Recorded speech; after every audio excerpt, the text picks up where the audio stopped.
Welcome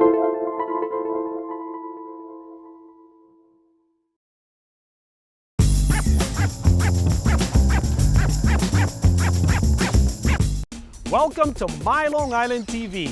From Manhasset to Montauk, we have traveled our communities to bring you the following events. I'm your host, Waldo Cabrera. My Long Island TV starts now.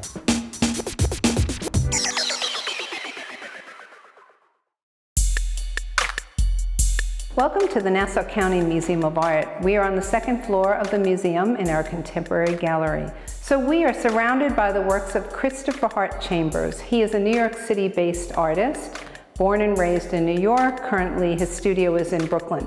What's really exciting and striking about these works is that they go from very two-dimensional works to more three-dimensional and then to a full sculpture that we can kind of experience in the round. He was very involved in the graffiti scene in the 1980s in New York City, and he thought it was his intention to bring fine art alongside more spray-painted graffiti works on the streets of New York City. He's inspired by speedboats, by hot rod cars, by spacecraft, and these sleek surfaces that he's able to achieve. He started off as a painter, but was again very drawn to this kind of sculptural form. His process is actually using casting and molding of polystyrene. Once he's found the shape that he's pleased with, he takes fiberglass and he shapes it around the form. So the piece behind me is actually the most three-dimensional out of any of the works in this gallery. They are 4 unusual objects that are suspended by these kind of metal rods that almost look like maybe a coat rack. What I think is really interesting is the titles that he includes on the wall labels. In the future, we at Biotech will be able to replace your internal organs with cloned pineapples.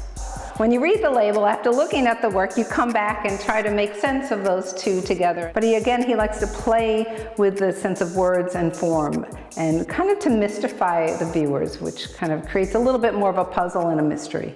To my right, we're looking at the most two-dimensional work in the gallery because it indeed looks like a painting. But in a sense, there is a sense of depth that starts to happen in the work, even though it's not physically dimensional. The overlapping of lines and shapes and gradations of color really give a sense of depth and movement. The title of this work is called Magic Party. So again, in a sense, it's almost a festive feeling, maybe almost like confetti being thrown up in the air. When we look at this one, it's very horizontal. It has this very kind of almost a thrust from the left to the right, and it has this sense of speed. Looking at the wall label and the title that the artist assigned to the piece always adds another layer of meaning. This is actually titled Fast Fish. And in this particular piece, there's some imagery that we might start to recognize. It's actually titled Raccoon in Love. So which is even funny, the titles are quite humorous. Some people have looked at his work and seen the work of some of the surrealists. Joan Miro, one name has come to mind. So we hope you have the opportunity to come and see this work in person. And check our website, nassaumuseum.com, because we have lots of wonderful exhibition-related lectures and workshops planned in conjunction with this exhibit.